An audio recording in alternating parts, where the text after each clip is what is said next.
రికార్డులు సృష్టించాలన్నా వాటిని బద్దలు కొట్టాలన్నా టీడీపీకే సాధ్యమని మంత్రి నారా లోకేష్ అన్నారు. ఎన్టీఆర్ అనే 3 అక్షరాలు తెలుగువారి ఆత్మ గౌరవం. 43 ఏళ్ల క్రితం ఆయన పార్టీని స్థాపించారు. 9 నెలల్లోనే అధికారంలోకి వచ్చి ఢిల్లీకి తెలుగువారి సత్తా చూపించారు. ఏనాడు స్వార్థంతో పదవులు మనం అడగలేదు. రాష్ట్ర ప్రయోజనాలే ముందు పెట్టి నడిపించిన పార్టీ తెలుగుదేశం పార్టీ.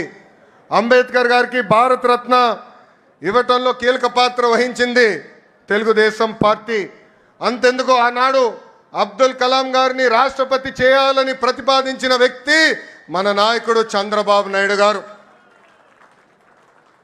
ఇంకా బాలయోగి గారిని పార్లమెంట్కే తొలి దళిత స్పీకర్ చేసిన ఘనత కూడా మన పార్టీ తెలుగుదేశం పార్టీది.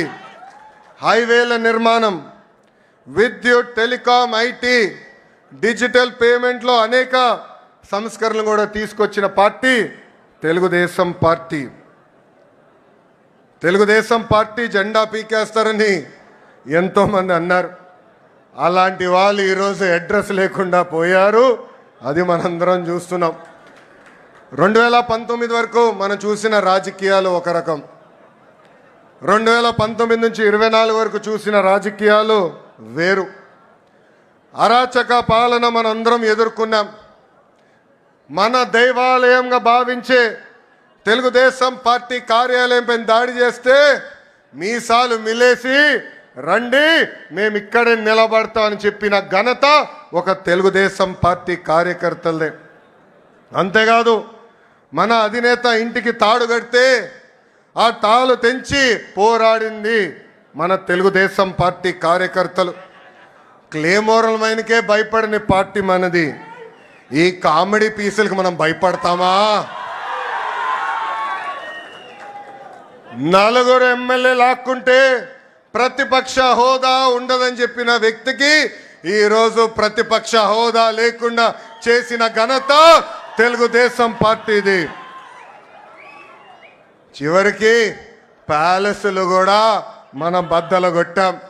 2024 ఎన్నికల్లో మన స్ట్రైక్ రేట్ కూటమితో కలిసి 94% సాధించాం. 58% ఓట్ షేర్ సాధించాం. అందరం కలిసికట్టుగా 8 ఉమ్మడి జిల్లాల్లో వైకాపాకి 0 తీసుకొచ్చిన ఘనత కూడా మన కూటమిది. అంతేకాదు మొన్న జరిగిన గ్రాడ్యుయేట్ ఎన్నికల్లో గౌరవ గ్రాడ్యుయేట్ ఎమ్మెల్సీలు కూడా ఇక్కడే ఉన్నారు. ఆనాడే చెప్పా, ఈవీఎం అయినా బ్యాలెట్ అయినా గెలుపు మనదే. ప్రజలు ప్రజాప్రభుత్వం రావాలని కోరుకున్నారు. ప్రజాప్రభుత్వం ప్రజల కోసం ఈరోజు పనిచేస్తూ పోతుంది. పేదరికం లేని సమాజమే మన లక్ష్యం. చాలని 200 రూపాయల పెన్షన్ 5 సంవత్సరాల్లో 2000 రూపాయలు చేసిన ఘనత తెలుగుదేశం పార్టీ. ఈరోజు అదే పెన్షన్ని 4000 రూపాయలు కూడా చేసిన ఘనత మన పార్టీకి దక్కుతుంది. దీపం పథకం కింద 1 కోటి కుటుంబాలకి మనం ఉచితంగా గ్యాస్ సిలిండర్ ఇచ్చాం. అంతేకాదు వచ్చే 10 రోజుల్లో మెగా డిఎస్సి కూడా నోటిఫికేషన్ మనం ఇస్తున్నాం.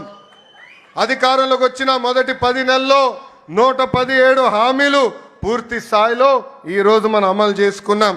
ఇంకా మే నెలలోనే తల్లికి వందనం, అన్నదాత సుఖీభావ కూడా మన ప్రభుత్వం అమలు చేయబోతుంది. తెలుగుదేశం పార్టీలో కార్యకర్తలే మా అధినేతలు. ఈ మాట నేను ఊరికే అంటం లేదు. దేశంలో ఏ పార్టీకి తక్కని కార్యకర్తలు ఒక తెలుగుదేశం పార్టీకే సొంతం. మీరు మంచి చేస్తే మెచ్చుకుంటారు, తప్పు చేస్తే నా తోలు కూడా తీస్తారు. 1 కోటి సభ్యత్వాలు అనేది అది కూడా ఒక ప్రాంతీయ పార్టీకి అసాధ్యమైన రికార్డ్. ఆ 1 కోటి సభ్యత్వాలు సాధించింది మన పార్టీ తెలుగుదేశం పార్టీ. అది కూడా కేవలం 83 రోజుల్లో. ఆంధ్ర రాష్ట్రం, తెలంగాణ రాష్ట్రం, అదేవిధంగా అండమాన్ నికోబార్లో మన సభ్యత్వాలు చేసుకుంటాం జరిగింది. కార్యకర్తల కోసం ప్రమాద బీమా ఈరోజు చంద్రబాబు నాయుడు గారి ఆదేశాల మేరకు 2 లక్షల రూపాయల నుంచి 5 లక్షల రూపాయలకి పెంచాం. కార్యకర్తల కోసం సంక్షేమ విభాగం ఏర్పడిన దగ్గర నుంచి గడిచిన 10 సంవత్సరాలు సుమారుగా 140 కోట్ల రూపాయలు సంక్షేమం కోసం మన కార్యకర్తల కోసం మనం ఖర్చు పెట్టాం. నేను పాదయాత్రలో చూసా, ఆ కుటుంబాల్ని నేను కలిసా. 2004లో ఫ్యాక్షన్ దాడిలో ఆనాడు కాంగ్రెస్ పాలకులు మన కార్యకర్తల్ని చంపేస్తే వాళ్ళ పిల్లల్ని సొంత పిల్లలుగా దత్తకు తీసుకుని చదివించిన గొప్ప నాయకుడు మన నాయకుడు చంద్రబాబు నాయుడు గారు. ఆనాడు మీ అందరు తెలుసు, గండిపేటలో ఏకంగా స్కూల్ స్థాపించాం, ఉచితంగా పిల్లల్ని చదివించాం. ఏదో చదువు చెప్పి వదిలేస్తాం కాదు, ఇంటర్ కానీ ఇంజనీరింగ్ కానీ చివరికి వాళ్ళ ఉద్యోగాలు వచ్చే వరకు కూడా వాళ్ళకి అండగా నిలబడింది మన నాయకుడు చంద్రబాబు నాయుడు గారు. భారతదేశ చరిత్రలో ఏ పార్టీలో అది జరగలేదు. ఈరోజు ఒక మాటలో చెప్పాలంటే మనందరి అదృష్టం, ఇంత గొప్ప నాయకుడు మనకి అధ్యక్షుడిగా ఉంటాం. నేను అనేక సందర్భాల్లో చెప్పా, చిన్నప్పుడు నేను అనుకునేవాడిని నాతో ఉండేదానికి ఆయనకి సమయం లేదు, కానీ గండిపేట స్కూల్కి వెళ్ళేదానికి ఆయనకి సమయం ఉందని. అప్పుడు ఆయన ఒక మాట అడిగా, ఎందుకు మీరు అంత సమయం గండిపేట స్కూల్కి ఇస్తున్నారని. అప్పుడు ఆయన ఒకటే అన్నారు, అరే ఫ్యాక్షన్ దాడిలో ఎవరన్నా చంపేస్తే తిరిగి కుటుంబం మొత్తం మళ్ళీ ఫ్యాక్షన్ చేయాలంటారు, ఆ ఫ్యాక్షనిజంకి హ్యూమనిజం ఇవ్వాలనేది నా లక్ష్యం, దానికి ఫుల్ స్టాప్ పెట్టే బాధ్యత నేను తీసుకుంటానని చెప్పారు. పాదయాత్రలో కుటుంబాలని కలిసా. ఆ పిల్లలు ఈరోజు పెద్దవాళ్ళయ్యారు.